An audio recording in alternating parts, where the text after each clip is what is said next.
Assalamu alaikum students. Welcome to the Psych Central and this video is about aggression. तो इस video में aggression की definition है, causes हैं, असेसमेंट है, डायग्नोसिस है एंड देन ट्रीटमेंट है।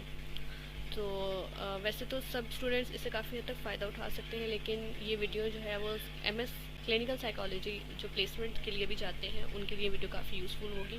तो इस वीडियो को गौर से देखें और समझें, और अगर किसी बात की समझ नहीं आती है तो मुझे मैसेज कर दें इनबॉक्स में या फिर कमेंट में मुझसे पूछ सकते हैं। Thank you. तो चलते हैं फिर लेक्चर की तरफ।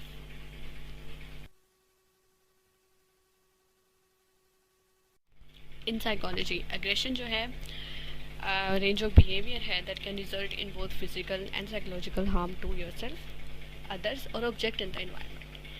These type of behavior center on harming another person either physically or mentally.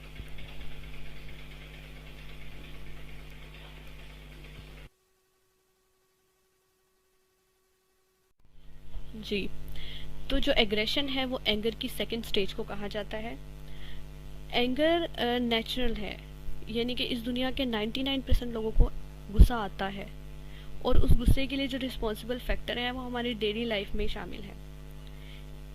अब कुछ चीज़ें ऐसी हैं, कुछ कंडीशंस ऐसी होती हैं जो हमारे कंट्रोल में नहीं होती, और फिर उसके बाद हमारे माइंड में जो थॉट्स आते हैं वो ये आते हैं कि ऐसा ना हुआ तो ऐसा हो जाएगा और फिर ये हो जाएगा। इस तरह के थॉट्स आते हैं और हम इनको कंट्रोल नहीं कर पाते हैं, और उसके बाद हमारा गुस्सा इतना बढ़ जाता है कि हम फिज़िकली उसको शो ऑफ करवाने लग जाते हैं। आपका गुस्सा तब तक एग्रेशन नहीं बनता जब तक वो आपके अंदर रहे और अंदर ही अंदर कंट्रोल हो जाए।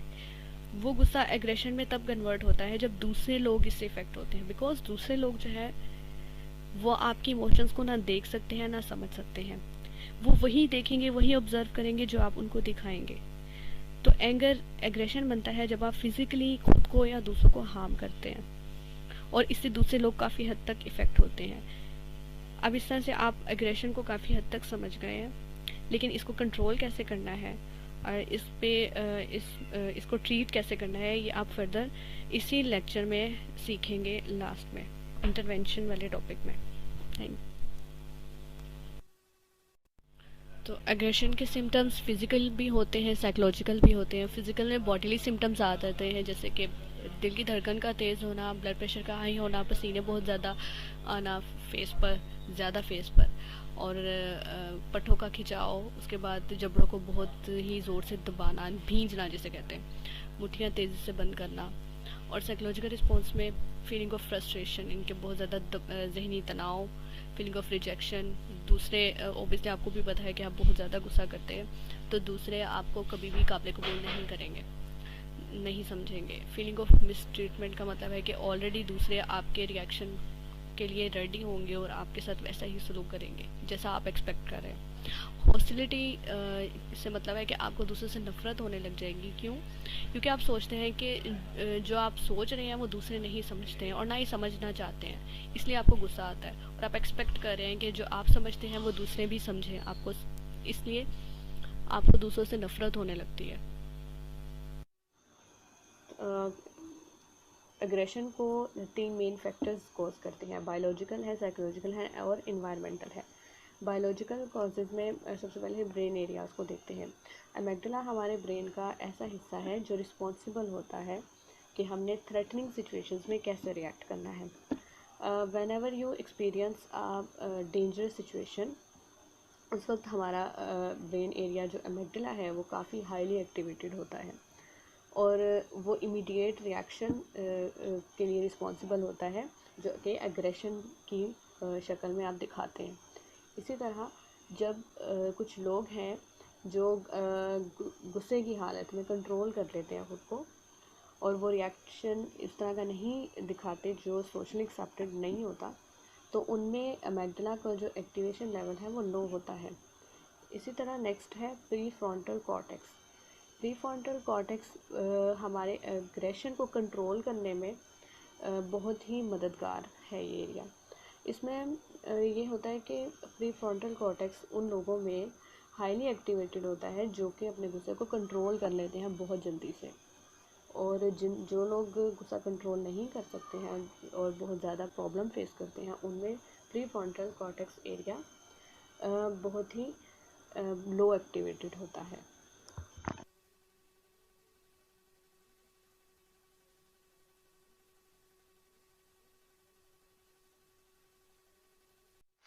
बायोलॉजिकल फैक्टर्स में सेकंड नंबर पे है हार्मोन्स, जो इन्फ्लुएंस करते हैं एग्रेशन को। टेस्टोस्टेरोन बेसिकली ये सेक्स हार्मोन्स हैं, लेकिन ये काफ़ी हद तक इन्फ्लुएंस करते हैं डेवलपमेंट को, उन एरियाज़ के डेवलपमेंट को जो एग्रेशन को कंट्रोल करते हैं। तो ऑब्वियसली हाई लेवल होगा तो एग्रेशन ज़्यादा कॉज करेगा, और लो लेवल होगा तो कम। तो रिसर्च के मुताबिक जो है वो टेस्टोस्टेरोन हार्मोन जो है वो मेल में ज़्यादा पाया जाता है एज़ कम्पेयर टू फीमेल, चाहे वो जानवर में हो चाहे इंसानों में। उसके बाद आ जाता है सेरोटोनिन। सेरोटोनिन जो है इसका भी लेवल ही कंसिडर किया जाता है कि इसके लेवल पे डिपेंड करता है। ये अगर ये हाई होगा तो एग्रेशन जो होगी वो कम होगी, और अगर इसका लेवल लो होगा तो एग्रेशन ज़्यादा होगी उन लोगों में।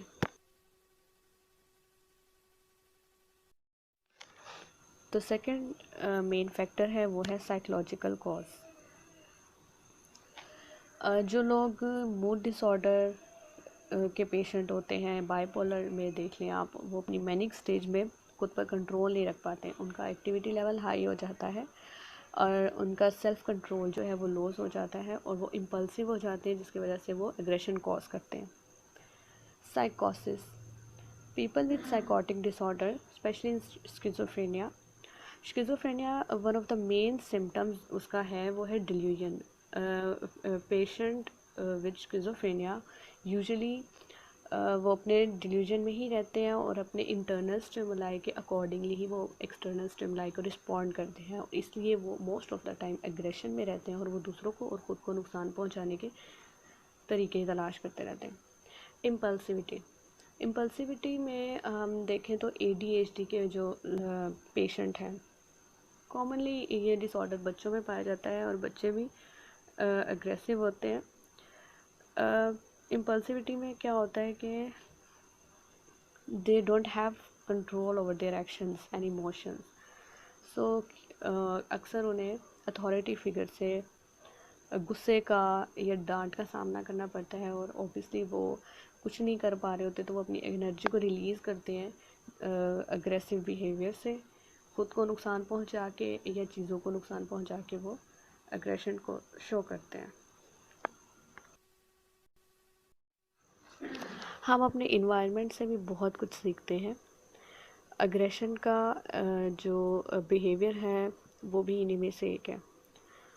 अब अक्सर फैमिलीज़ में आपने देखा होगा कि लोग अक्सर फैमिलीज़ में जो अग्रेसिव बिहेवियर है उसको नॉर्मल समझा जाता है, लेकिन जो बच्चे हैं ये चीज़ उनके लिए बुरी है, बिकॉज़ वो उस वक्त ऑब्ज़र्व कर रहे होते हैं, सीख रहे होते हैं। वो दूसरे जो बड़े फैमिली मेम्बर्स होते हैं वो उनके लिए रोल मॉडल होते हैं उस वक्त। अब वो बच्चे वही चीज़ अडॉप्ट करेंगे जो वो देखेंगे। तो क्या होता है कि स्कूल्स में या प्ले एरिया में वो फाइटिंग स्टार्ट कर देते हैं या वो बुलिंग स्टार्ट कर देते हैं। अगर वो फाइटिंग नहीं कर सकते या उनको डर होता है किसी अथॉरिटी फिगर से, तो वो बुलिंग स्टार्ट कर देते हैं। और अक्सर वायलेंस मूवी देखने से भी अग्रेशन का एलिमेंट क्रिएट हो जाता है इंसान के अंदर। पुअर सोशल स्किल्स में पेरेंट्स अक्सर बच्चों को नहीं बताते कि how to react accurately in different situations. ये बहुत इंपॉर्टेंट बात है। अक्सर पेरेंट्स जो है वो इस चीज़ को इग्नोर कर देते हैं, जो बाद में बहुत ज़्यादा मुसीबत का बायस बनती है ये बात। उसके बाद गेमिंग बहुत इंपॉर्टेंट है। आप अपने बच्चों को ऐसी गेम्स खिलाते हैं, यानी कि जैसे टॉय गन हो गई। अब टॉय गन को जस्ट एक खिलौना है, लेकिन वो बच्चे के लिए उस वक्त क्या है, वो टॉय गन क्यों पसंद करता है? बिकॉज उसने मूवी में या किसी के हाथ में ये चीज़ देखी है, ऑब्वियसली मूवी में देखी होगी, तो वो उस चीज़ को परफॉर्म करने की कोशिश करता है, वो जो वो देखता है। तो ये बिहेवियर उसमें उस वक्त उसमें आ गया है, और लेकिन वो इंक्रीज़ होता जाएगा जब तक इस चीज़ को कंट्रोल नहीं किया जाएगा। Assalamualaikum guys, I'm your host Sadia Bukhari. I hope you are fine and safe in your homes. This lecture is especially for those students who are new to psychology. So keep your intention on the lecture and you're welcome to ask any question. So today we are going to keep our glance at these content. Theoretical perspective, why do we study psychology, basic concepts of psychology, course objectives, goals of psychology, areas of psychology.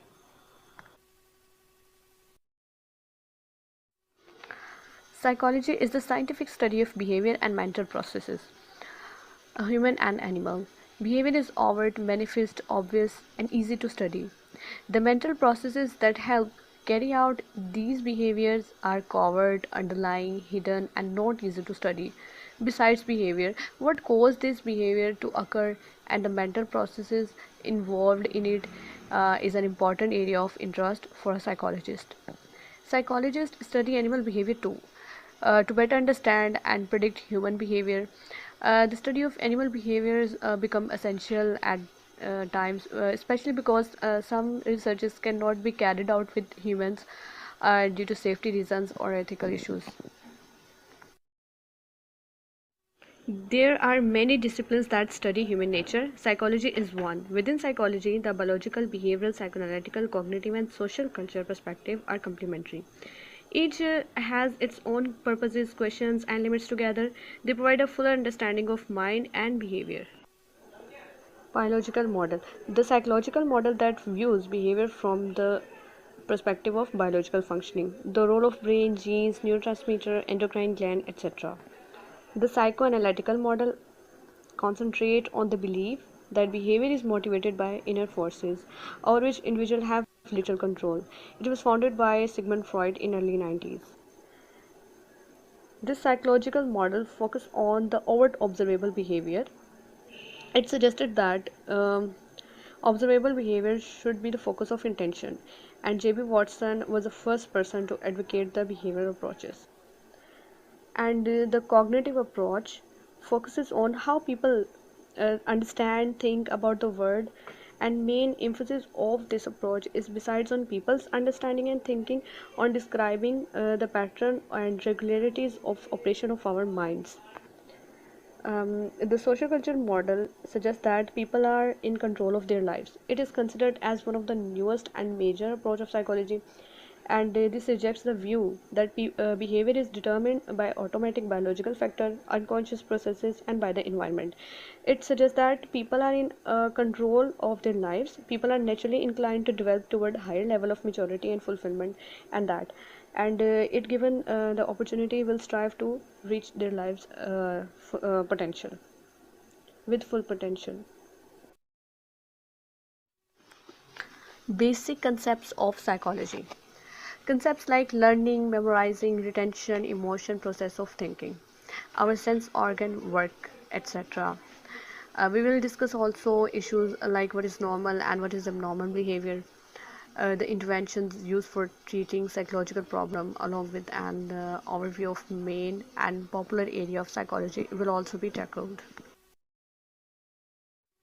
Misconceptions about psychology and psychologists. This is the most frequent thought that comes into the mind of people who believe that psychologists are like magicians who can tell everything about a person, his thoughts, feelings, emotion, personality, that all that other people cannot tell.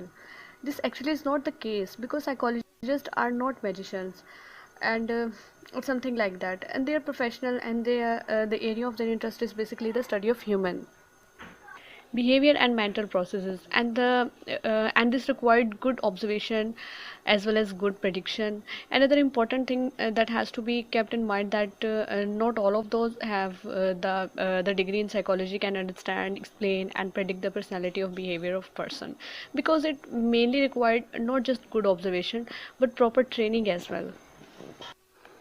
The second other misconception is psychologists can predict fate or destiny.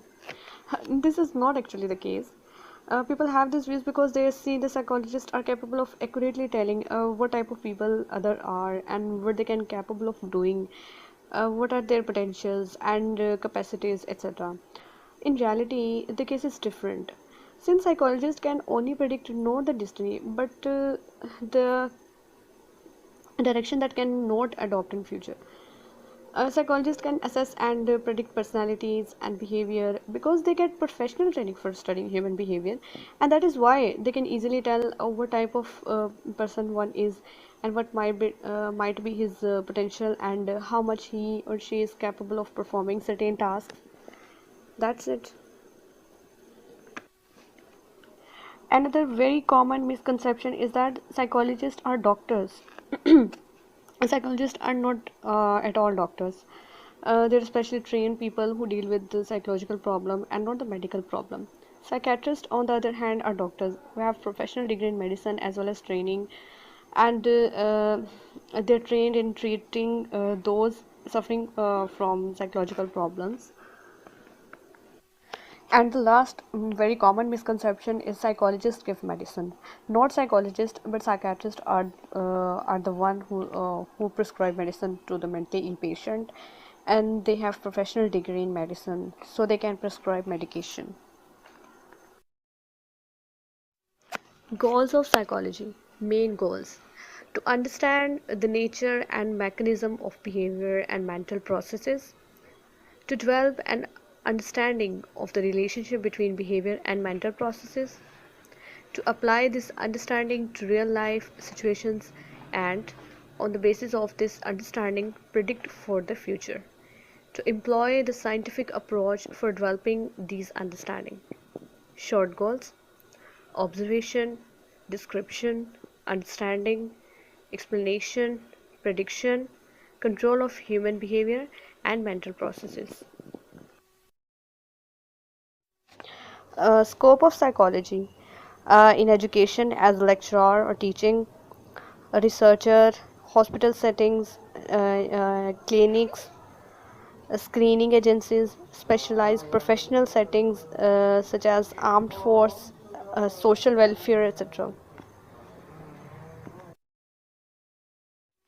So these are the popular area of psychology.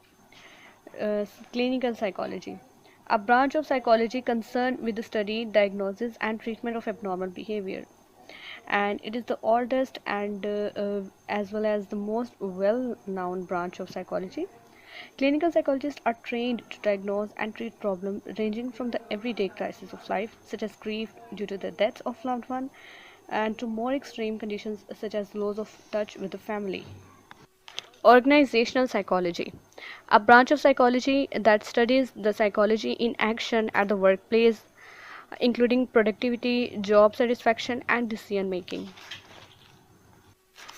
Health psychology, the branch of psychology that explores the relationship of psychological factor and physical ailment or diseases. For example, health psychologists are interested in how the long-term stress can affect physical health, and they are also concerned with identify way of promoting behavior related to good health, such as exercise, or discouraging unhealthy behavior such as smoking, drinking. Consumer psychology, a branch of psychology that studies and explains our buying habits and our effect of advertising our buying behavior, mainly dealt with the likes and dislikes and preferences of people. Environmental psychology. This is the branch of psychology that deals with the relationship between people and their physical environment. Environmental psychology, psychologists have made significant progress and to understand how our physical environment affect the way that we behave towards others, our emotions, and how much stress we experience in a particular settings. Sports psychology, the branch of psychology that studies the psychological variable that have an impact upon the sports person's performance. For example, how stress can affect sports performance, how morale can be boosted, the role of self-concept and self-esteem, the impact of crowd behavior. Forensic psychology, the branch of psychology that investigate legal issues and psychological variable involved in criminal behavior. Example given: what factor determine criminal tendencies, how criminal be reformed, deciding what criteria indicate that a person is legally insane, and whether larger and smaller judges make fairer decisions. So, why would you study psychology? You will answer that, and I want to know how much you understand about psychology and why did you choose psychology. So, please answer honestly. I'm waiting your answer. Keep smiling. See you next lecture. Thank you so much. Allah Hafiz.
What are ethical principles? Ethical codes are guidelines for what therapists can and cannot do that have been developed by each therapeutic discipline's organizational body, including the American Counseling Association and American Psychological Association.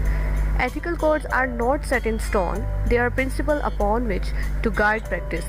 Each therapeutic situation is unique, and sometimes the therapist must interpret the code. What is psychotherapy?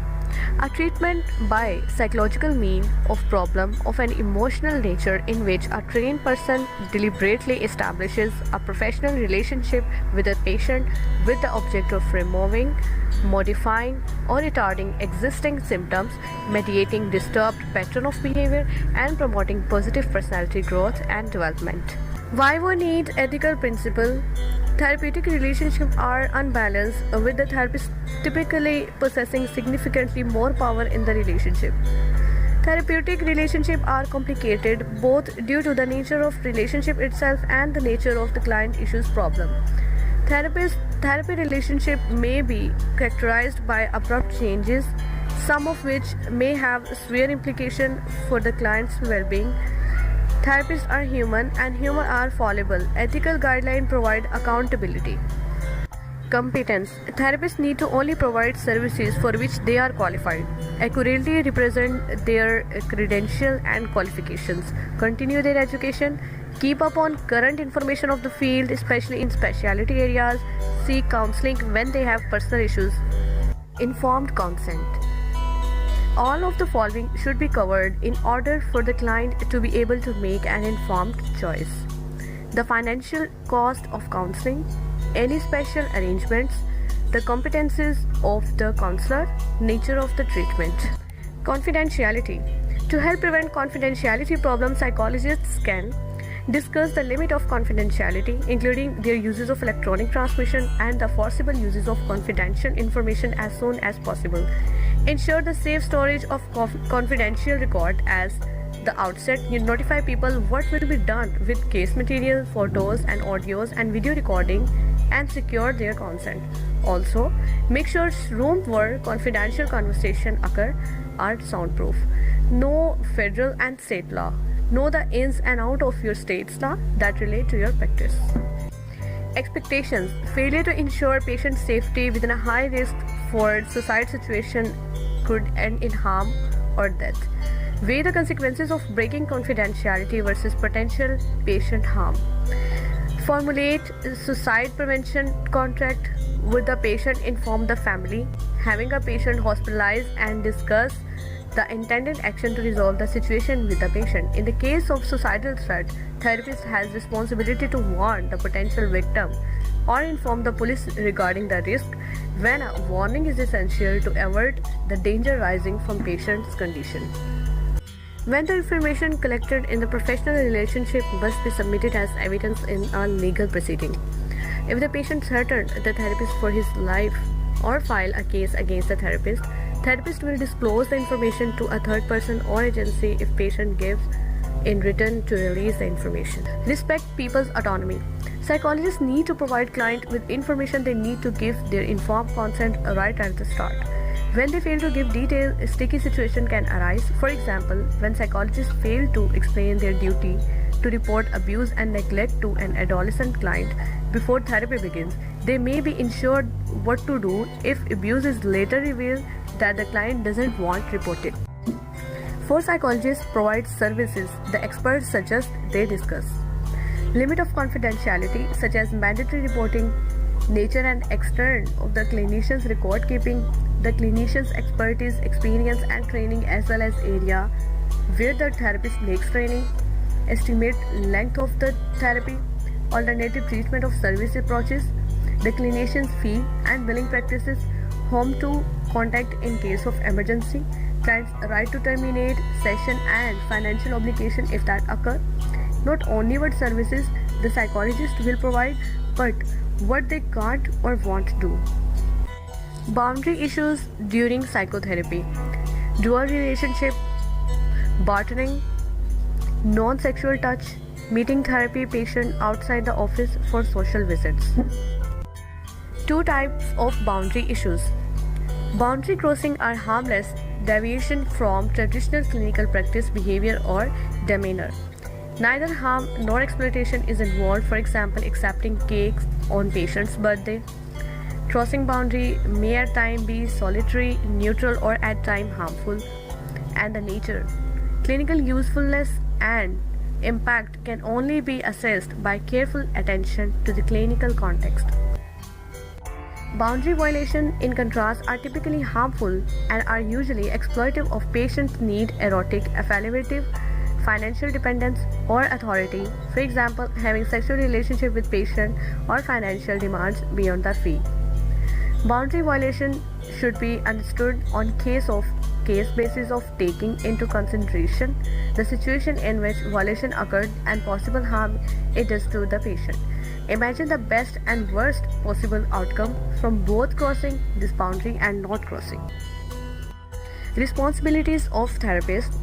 Responsibilities to the patient. Professional intent. Goals should be realistic and clear. Avoid harm as a result of therapy. Seek supervision or refer when issues are beyond competence. Promote autonomy. Maintain professional boundaries. Maintain confidentiality. Publicity material should reflect accurately the nature of service offered, training, qualification, and relevant experience.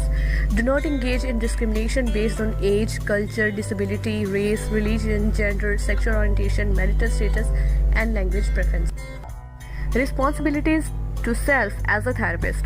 Maintain one's own effectiveness, resilience, and ability to help the patient. Monitor problem functioning, seek help, or refrain from therapy when personal resources are sufficiently depleted and one's functioning is significantly impaired by personal emotional difficulties or any other cause. Regular supervision to develop skill, monitor performance, and provide accountability for practice. Emergency contact. If a patient is making repeated phone calls, it would be prudent to explain the patient about the professional relationship and request to call only during emergencies. Avoid giving personal mobile number, residential phone number, and residential address. If patient threatens self-harm over the phone, therapist should contact the family and make a referral to the nearest emergency mental health center. And termination issues. Be sensitive to the client's feeling regarding termination. Initiate termination when the client is not benefiting from service. Address the client's post-termination concerns. Evaluate the efficacy of the counseling services. Consider referral needs.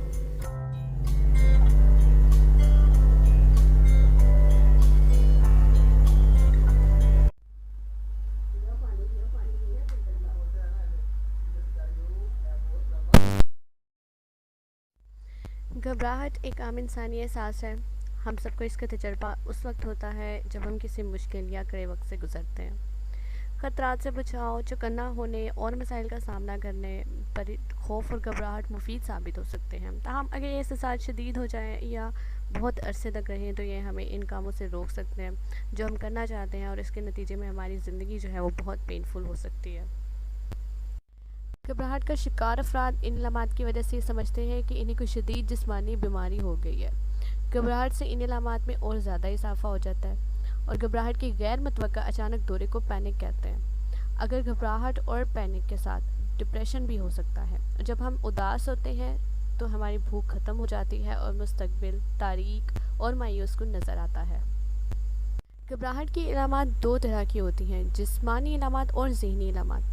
ज़हनी इलामात में शामिल है हर वक्त परेशानी का एहसास, थकन का एहसास, तवज्जो मरकूज़ ना कर सकना, चिड़चिड़ेपन का एहसास और नींद के मसाइल। जबकि जिस्मानी इलामात में है दिल की धड़कन तेज़ी से महसूस होना, ज़्यादा पसीने आना, पट्ठों में खिंचाव और दर्द, सांस का तेज़ी से चलना, सर चकराना, बेहोश हो जाने का डर, बदहज़मी और इसहाल। ऐसा शख्स जिसे फ़ोबिया हो और उसमें ऊपर बयान की गई घबराहट की शदीद इलामात पाई जाती हों, लेकिन ये इस वक्त ज़ाहिर होती है जब वो किसी ऐसी ख़ास सूरत हाल में हो जिसमें इन्हें शदीद घबराहट होती हो। दीगर औक़ात में इन्हें घबराहट नहीं होती। अगर आपको किसी जानवर का खौफ है तो आप उस वक्त बिल्कुल ठीक रहेंगे जब वो जानवर आसपास नहीं होगा। अगर आपको बुलंदी का खौफ है तो आप ज़मीन पे बिल्कुल ठीक रहेंगे, और अगर आपको हजूम का खौफ है तो आप अकेले में आरामदेह रहेंगे। फ़ोबिया में मुब्तला शख्स ऐसी हर सूरत हाल से बचने की कोशिश करता है जो इसे घबराहट में मुब्तला कर सकती है, लेकिन असल में इस तरह वक्त गुजरने के साथ साथ ये फ़ोबिया शदीद हो जाता है। इस बीमारी से मुतासरा अफराद को मालूम होता है कि ऐसा कोई हकीकी ख़तरा नहीं है। इन्हें अपने खौफ बेवकूफ़ाना लगते हैं, लेकिन इसके बावजूद वह इन्हें कंट्रोल नहीं कर सकते। वो फ़ोबिया जो किसी परेशान कुन वाक़ये या हादसे के नतीजे में शुरू हुआ हो, इसके ख़त्म होने के इम्कानात ज़्यादा होते हैं। हमें से कुछ लोगों की तबीयत इस तरह की होती है कि वो हर बात पे परेशान रहते हैं। तहकीकात से पता चलता है कि इस तरह की तबीयत जीन्स के ज़रिए विरासत में भी मिल सकती है। ताहम वो लोग भी जो कुदरती तौर पे हर वक्त परेशान नहीं रहते, अगर उन पर भी मुस्तकिल दबाव पड़ता रहे तो वो भी घबराहट का शिकार हो जाते हैं। कभी कभार घबराहट की वजह बहुत वाज़ेह होती है और जब मसला हल हो जाए तो घबराहट भी ख़त्म हो जाती है, लेकिन कुछ वाक़यात और हालात इतने तकलीफ़देह और ख़ौफनाक होते हैं कि इनकी वजह से पैदा होने वाली घबराहट वाक़यात के ख़त्म होने के तवील अरसे बाद तक जारी रहती है। ये आमतौर पर इस तरह के वाक़यात होते हैं जिनमें इंसान की जान को ख़तरा हो, मसलन कार या ट्रेन के हादसा और आग वगैरह, और इन वाक़यात में शामिल अफराद महीनों या सालों तक घबराहट और परेशानी का शिकार रहते हैं, चाहे ख़ुद इन्हें कोई नुकसान नहीं पहुँचा हो। ये अलामत पोस्ट ट्रॉमेटिक स्ट्रेस डिसऑर्डर जिसे PTSD कहते हैं उसमें भी पाई जाती हैं।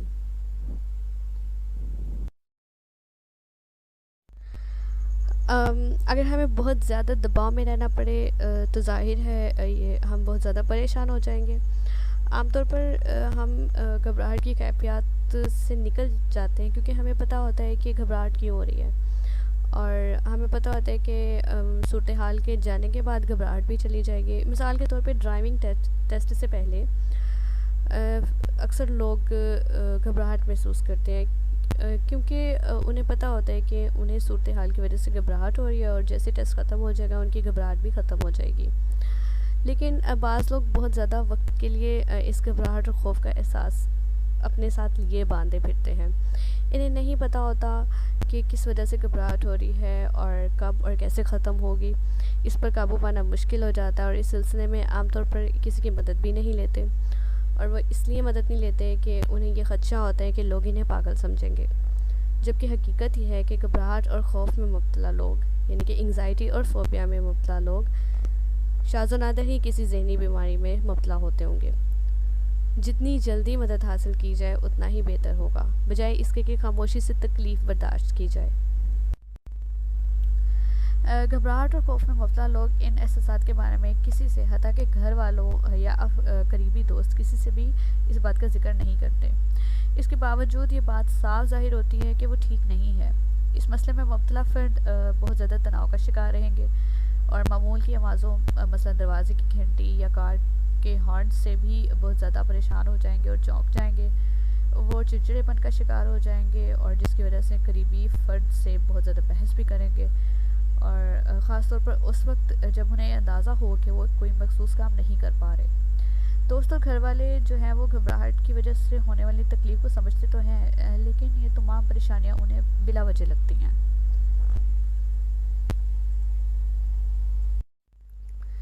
अक्सर बच्चे कभी ना कभी किसी वजह से डर जाते हैं, और ग्रोथ के दौरान ये चीज़ बहुत आम है।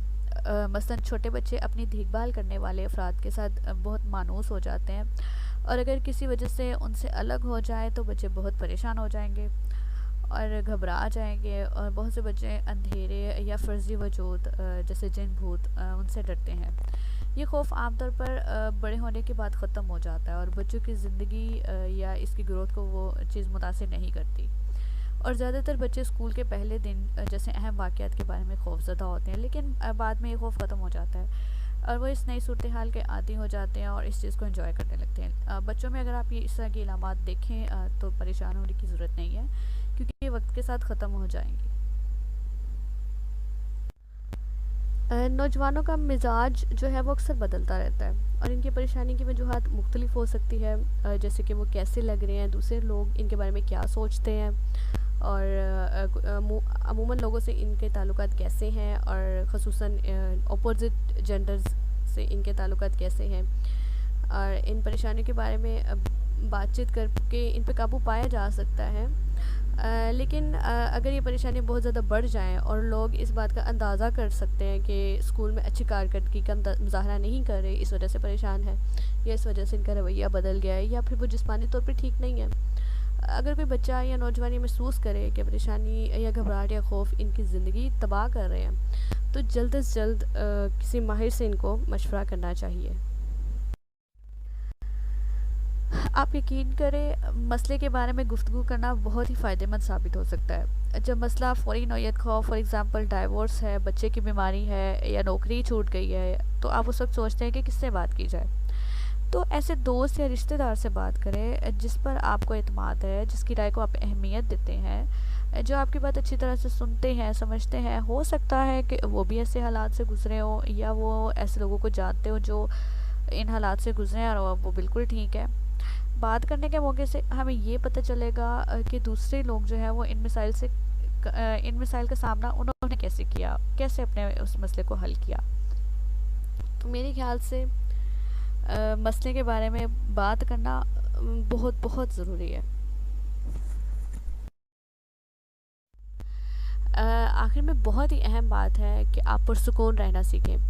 पुरसुकून रहने का कोई मखसूस तरीका सीखना घबराहट और परेशानी पर काबू पाने में बहुत मुफीद साबित हो सकता है। ये ग्रुप की सूरत में भी सीखा जा सकता है, माहिरीन की मदद से भी, और इसके अलावा किताबों और वीडियो टेप्स के ज़रिए भी हम खुद इस तरीके को सीख सकते हैं।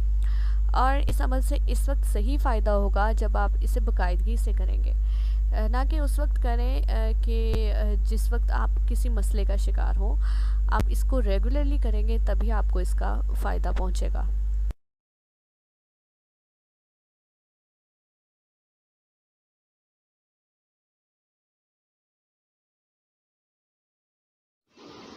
हमें आमतौर पर नींद के बारे में कुछ ज़्यादा गौर व फिक्र करने की ज़रूरत इसलिए पेश नहीं आती क्योंकि ये आमतौर पर ज़िंदगी के मामूल का एक हिस्सा समझा जाता है।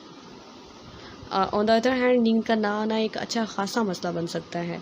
ज़्यादातर अफराद को ज़िंदगी के किसी न किसी हिस्से में नींद में मुश्किल पेश आती ही है, और इसको बयान करने के लिए एक लफ्ज़ है इंसोम्निया, यानी कि बेख्वाबी, वो इस्तेमाल किया जाता है। ऐसा आमतौर पर मुख्तसर अरसे के लिए होता है, जब हम बहुत फ़िक्रमंद हो, जिसकी कैफियत बहुत बेचैन हो, या ज़िंदगी में कोई बड़ा मसला चल रहा हो, लेकिन जब मामला ठंडा पड़ जाता है तो हम फिर मामूल के मुताबिक सोने लगते हैं। बहरहाल, नींद जिस्मानी और दिमागी सेहत के लिए इंतहाई ज़रूरी है। अगर अच्छी नींद तसलसल से ना आए तो इसके असरात ज़ाहिर होना शुरू हो जाते हैं।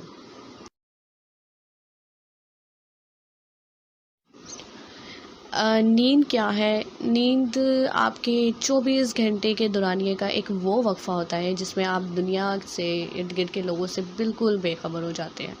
इसकी 2 बड़ी किस्में हैं। पहली किस्म है रैपिड आई मूवमेंट स्लीप, जिसको मैं शॉर्ट फॉर्म में रैम स्लीप कहूँगी। ये रात भर में कई मरतबा वक़ूफ़ पज़ीर होती है और तकरीबन हमारी नींद के दौरानिए का 5वां हिस्सा है। और रैम स्लीप के दौरान जो है वो हमारा दिमाग मसरूफ़ होता है, हमारे पट्टे बिल्कुल ढीले ढाले पड़ जाते हैं और हमारी आंखें तेज़ी से दाएं बाएं हरकत करती हैं, और हम ख्वाब भी इसी स्टेज के दौरान में देखते हैं। नींद की दूसरी किस्म है non rapid eye moment sleep, यानी कि नॉन रैम स्लीप। इस दौरान दिमाग जो है वो हमारा बिल्कुल खामोश होता है, यानी कि कोई आपकी बॉडी में मूवमेंट हो रही है वो उसको रिकॉर्ड नहीं करता है। मतलब आप बोल रहे हैं या आप चल रहे हैं, नींद में अक्सर लोग बोलते हैं या चलते हैं, या तो क्या होता है कि उनको याद नहीं होता जागने के बाद कि हम चल रहे थे। वो इस वजह से, क्योंकि वो इस स्टेज के दौरान चलते हैं जिस दौरान दिमाग हमारा खामोश होता है और कुछ भी रिकॉर्ड नहीं होता। असल में इस नींद के 4 मज़ीद मरहले हैं। पहला मरहला है प्री स्लीप, यानी कि नींद से पहले की स्टेज। इसमें क्या होता है, पट्टे बिल्कुल ढीले ढाले होते हैं, दिल आहिस्ता से हरकत करता है और जिस्म का दर्जा हरारत काफ़ी कम होता है। दूसरा मरहला है हल्की नींद, जिसे आमतौर पर लोग कच्ची नींद कहते हैं। इस दौरान किसी भी ज़हनी मुश्किल से के बगैर जो है वो आसानी से आपको बेदार किया जा सकता है। तीसरा मरहला है सुस्त मौज नींद, जिसे स्लो वेव स्लीप भी कहते हैं।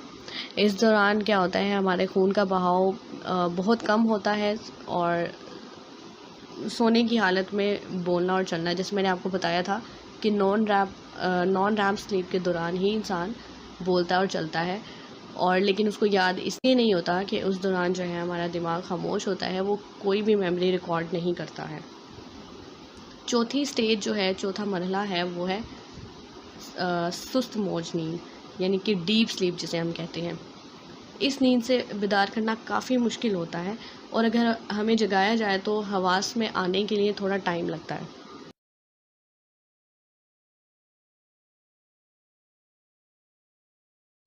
अब मैं आपको बताऊंगी कि सुबह फजर के टाइम के ख्वाब सच्चे क्यों होते हैं। आपको याद होगा, मैंने आपको बताया था कि रैम स्लीप के दौरान हमारा दिमाग एक्टिव होता है, मसरूफ़ होता है, जबकि नॉन रैम स्लीप के दौरान हमारा दिमाग खामोश होता है। और ये भी याद रखने की बात है कि रैम स्लीप का दौरानिया 4 मिनट का है और नॉन रैम स्लीप का दौरानिया जो है वो 2 घंटे का है। जब 2 घंटे नॉन रैम स्लीप के ख़त्म हो जाते हैं तो रैम स्लीप का दौरानिया, यानी कि 4 मिनट का दौरानिया शुरू हो जाता है।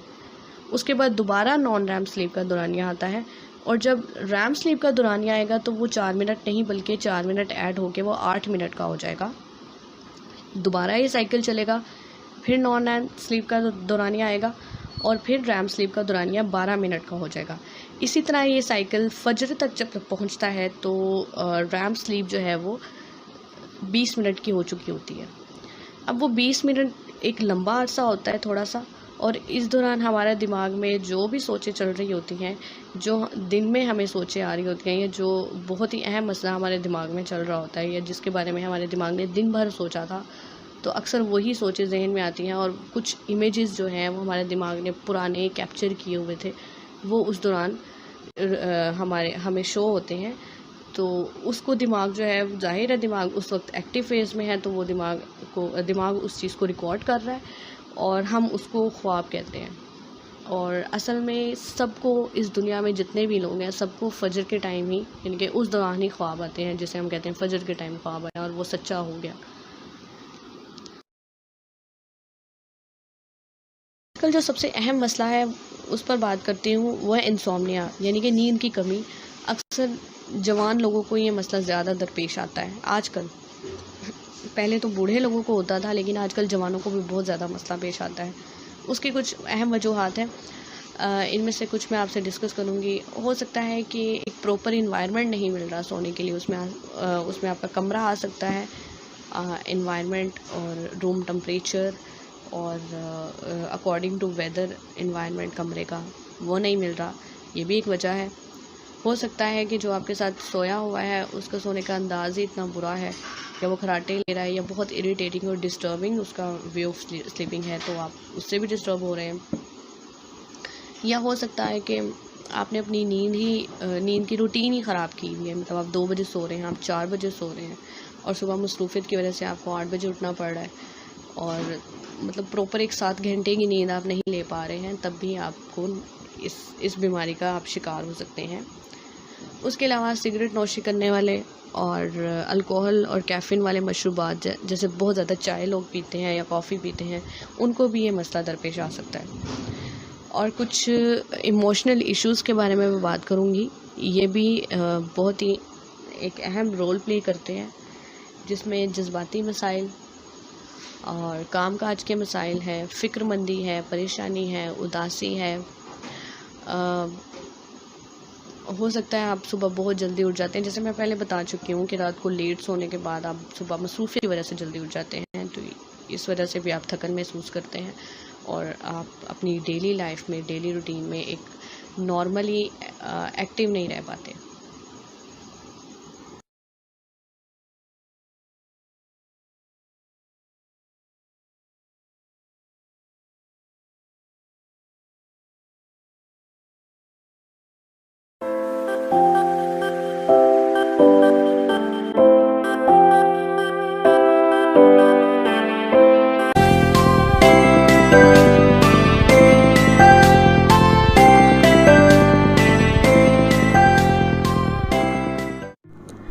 अस्सलाम वालेकुम व्यूअर्स, साइक सेंट्रल में आपका बहुत बहुत वेलकम करती हूँ। पिछली वीडियो, जो कि इसी वीडियो का पार्ट 1 थी, जिसमें मैंने आपको अलमनाक हादसे के नतीजे में होने वाली ज़हनी बीमारी के तारुफ और उसके इलामात के बारे में बताया था। अब इस वीडियो में मैं आपको इसके तरीके इलाज के बारे में बताऊंगी, लेकिन इससे पहले मैं ज़रूरी समझती हूँ कि आपको इसकी नफ्सियाती और जिस्मानी वजूहात के बारे में पता हो, ताकि आपको इसको समझने में और आसानी हो और आप अपना या अपने किसी अजीज़ का इलाज बेहतर तरीके से करवा सकते हैं। लेकिन इसके बावजूद अगर आपको किसी चीज़ की समझ नहीं आती तो आप मुझसे कमेंट्स में पूछ सकते हैं। तो सबसे पहले हम नफ्सियाती वजूहात के बारे में बात करते हैं। नेचुरली सबके साथ ऐसा होता है कि जो वाक़यात बहुत ज़्यादा खौफनाक हो, बहुत डरावने हो, उनकी याद बहुत पुख्ता और वाज़ेह हो जाती है। लेकिन कुछ लोग हैं, कुछ अरसे के बाद इस पर काबू पा लेते हैं, लेकिन कुछ लोगों के लिए इस पर काबू पाना बहुत मुश्किल होता है, जो नतीजतन PTSD की शक्ल में सामने आता है। तो जिस्मानी वजूहात में ये है कि हमारी बॉडी में एक केमिकल है जिसे एड्रेनलिन कहते हैं। ये जिस्म में बहुत ज़्यादा मिकदार में रिलीज़ होना शुरू होता है जब हम स्ट्रेस महसूस करते हैं। तो जब ये बहुत ज़्यादा मिकदार में रिलीज़ हो तो ये हमारे ब्रेन के एक हिस्से, जिसे हिप्पोकैम्पस कहते हैं, उसकी कारकर्दगी को मुतासिर करता है, यानी कि रोक देता है। अब हिप्पोकैम्पस का काम क्या होता है? हिप्पोकैम्पस हमारी याददाश्त को प्रोसेस करता है, वो खौफनाक वाक़यात को भुलाने में मदद करता है। लेकिन जबकि एड्रेनलिन की मिकदार के बढ़ने की वजह से हिप्पोकैम्पस की कारकर्दगी रुक जाती है और डरावने वाक़यात जो हैं वो ज़हन से नहीं निकल पाते, तो इंसान के लिए बहुत मुश्किल हो जाता है। तो मकसद ये है कि स्ट्रेस को कम किया जाए ताकि ये तमाम चीज़ें अपने नॉर्मल वर्किंग में आ सकें।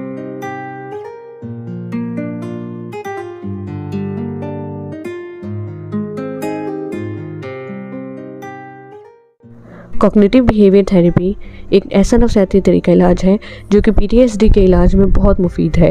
ये तरीका इलाज मरीज़ को अपनी यादों के बारे में मुख्तलिफ अंदाज में सोचने में मदद देता है, ताकि ये यादें और ख़यालात कम अजियतनाक हों और काबिल बर्दाश्त हों। इसमें आमतौर पर अपनी घबराहट को कम करने की वर्जिशें भी सिखाई जाती हैं ताकि मरीज़ इस अलमनाक सानहे के बारे में बहुत ज़्यादा घबराहट के शिकार हुए बगैर भी सोच सके। इसी तरह आई मूवमेंट डिसेंसिटाइजेशन और रीप्रोसेसिंग, ये भी एक नफ्सियाती तरीका इलाज है जिसमें आंखों की हरकत की मदद से दिमाग में इन यादों और एहसासात से निपटने में मदद ली जाती है कि मरीज़ के दिमाग में वो चीज़ें, वो अज़ियतनाक यादें बहुत कम आएँ। ये तरीका इलाज थोड़ा सा अजीब है लेकिन बहुत मौसर है।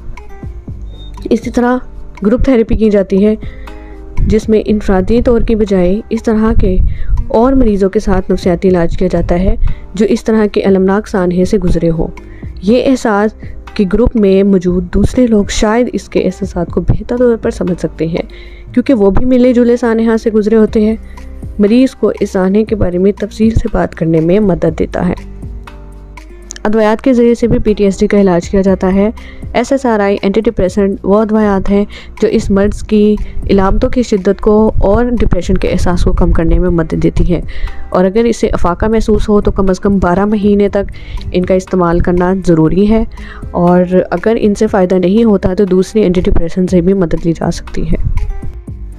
और आखिर में कुछ ऐसी बातें हैं जिनसे इज्तनाब अगर ना किया जाए तो ये मर्ज़ की शिद्दत को बढ़ा देते हैं।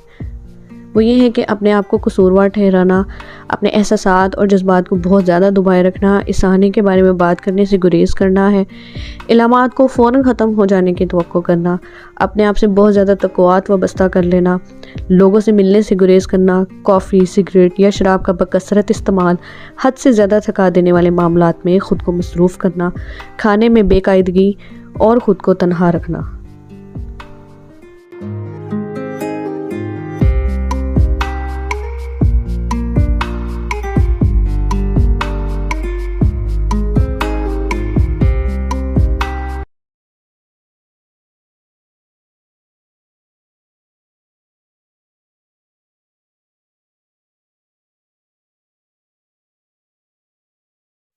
माहिरीन बीमारी के इस ग्रोह को प्यूरपेरल साइकोसिस कहते हैं। प्यूरपेरल साइकोसिस का मतलब बच्चे की पैदाइश के बाद के 6 हफ्ते, और साइकोसिस का मतलब शदीद जहनी बीमारी। लिहाजा प्यूरपेरल साइकोसिस का मतलब है ऐसी शदीद जहनी बीमारी जो किसी औरत में ज़चगी के फ़ौरन बाद रूनुमा होती है। ये आमतौर पर हैरानी का बायस होती है क्योंकि आमतौर पर यह तवक्को की जाती है कि बच्चे की पैदाइश के बाद जो है वो माएँ बहुत खुश होती हैं। प्यूरपेरल साइकोसिस बहुत कम, यानी हर 500 ज़चगियों में से किसी एक में होता है। अगर कोई औरत इस बीमारी में पहले मुब्तला रह चुकी हो या इसके ख़ानदान में कोई फ़र्द इस कदर शदीद ज़हनी मर्ज़ में मुब्तला हुआ हो कि उसको नफ्सियाती इलाज की ज़रूरत पड़ी है, तो इसको इस मर्ज़ से मुतासिर होने के इम्कानात ज़्यादा होते हैं। ये ख्याल किया जाता है कि प्यूरपेरल साइकोसिस दूसरे औकात में होने वाली दीगर बीमारियों से अलग एक ख़ास ज़हनी बीमारी है, ताहम अब इसे मैनिक डिप्रेशन या स्किज़ोफ्रेनिया समझा जाता है, जिसमें बच्चे की मौजूदगी की वजह से कुछ ख़ास मसाइल पैदा होते हैं। बच्चे की पैदाइश के फ़ौरन बाद माँ में 3 अहम नफ्सियाती बीमारियाँ पैदा होती हैं, जिनमें है मेनिया, डिप्रेशन और स्किज़ोफ्रेनिया।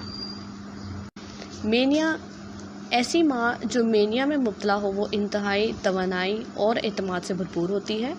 ऐसी माँ आराम नहीं करती, सारी रात जागती है, खाना बहुत कम खाती है, हालांकि वो बेइंतहा काम कर रही होती है और बोल भी रही होती है। वो अपने बच्चे को नज़रअंदाज करने लगती है क्योंकि उसे महसूस होता है कि ऐसे बहुत सारे काम करने हैं, मसलन ख़रीदारी, मुस्तकबिल के लिए मंसूबे बनाना और घर और अपनी ज़िंदगी को दोबारा तरतीब देना वगैरह। आमतौर पर खुशगवार मूड में होती है, लेकिन अगर इसके गैर हकीकी मंसूबे पूरे ना हो, जैसे कि अक्सर होता है, तो वो बहुत ज़्यादा चिड़चिड़ी हो जाती है। वो माँ और इसके बच्चे दोनों की सेहत के लिए मुतासिर होने के इम्कानात बहुत ज़्यादा होते हैं।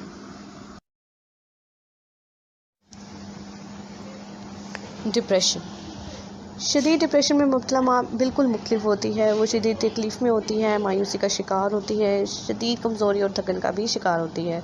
डिप्रेशन में मुब्तला माँ में छोटी छोटी बातों के लिए अपने आप को इल्ज़ाम देने, अपने आप को बुरा समझने और हकीर समझने के ख़यालात अक्सर मौजूद होते हैं। मरीज़ा ये भी महसूस करती है कि दूसरे लोग भी इसके साथ या इसके बारे में ऐसे ही सोचते हैं। इसकी खुराक बहुत कम हो जाती है, इसकी नींद भी बहुत कम हो जाती है और सुबह सवेरे तकरीबन 3 बजे के टाइम इसकी आँख खुल जाती है और उस वक्त उसकी हालत बहुत बुरी हो जाती है। इसके ख़यालात में ख़ुदकुशी की तरफ माइल होना, बहुत ज़्यादा हो जाता है। शाज़ो नादिर ऐसा भी हो सकता है कि माँ इस शदीद डिप्रेशन में आकर अपने बच्चे को ही ख़त्म कर दे।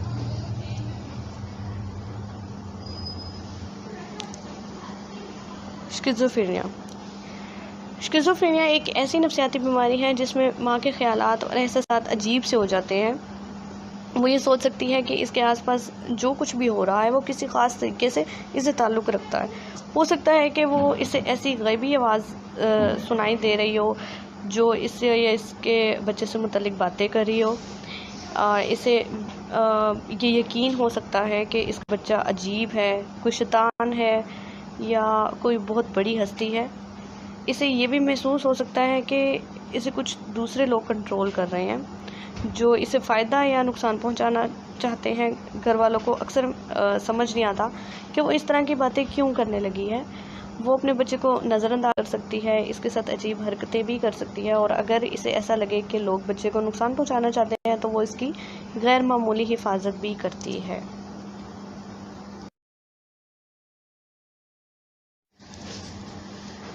इसका इलाज क्या है?